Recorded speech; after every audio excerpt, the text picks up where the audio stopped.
ijoolleen keenya nagaa barbaadu kan nuun arginee darbine sun aafu kan kanaan dura afee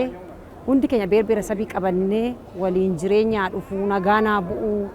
kanaaf mucaa ji'a lamaa baadheen dhufee nageenyi nuuf haa deebi'u jennee dhufnee asitti argamne dhuguma immoo in argamas abdiin qaba akka addan taanee hundi keenya iyyuu kililii keenya nagaan jiraachuu barbaanna daangaan keenya nuu eegamee waliin jiraannaa hin jaallanna beerbera sabii siin jira.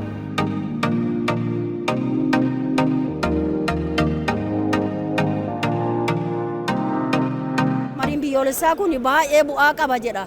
Mariin biyyoolessaa kun akka biyyattiitti akka Itoophiyaatti miti Afrikaafuyyuu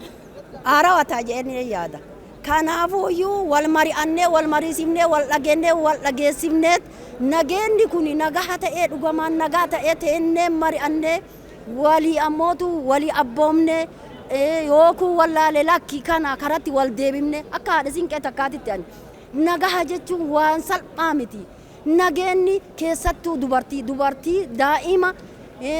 jaarsa kana manguddoo kanatu miidhama waan ta'eef nagaa kaleessallee labsaa turre ijoollee teenna ta'ala jirtu tacaakaa jirtu maraanuyyuu ta bosona jirtu nuu galaa jennee garaa qabannee harma qabannee nuu galaa koottaa teennee mari'annaa teettaniitiin mari'attanii xarapheezaa zuuraa teennee mariitu nu baasaa amma gizee mariiti jennee ijoollee teenna kadhannee akkasitti kan nu deebi'anillee jira ammallee ta'ala jirtu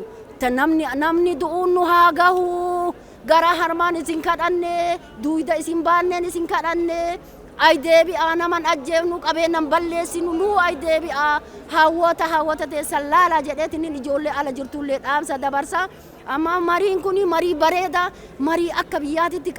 argameen beene waan ta'eef wal mari'anneetiin marii tokkoon Itoophiyaa tokko goone mariin waan kana hiinneetiin mari'annee mariisifnee walitti boonnee wal ammannee akka teen akka dursanitti akka Itoophiyaa duraanii san Itoophiyaa haarawa ijaarreetiin gallaa jechuu barbaadeeti.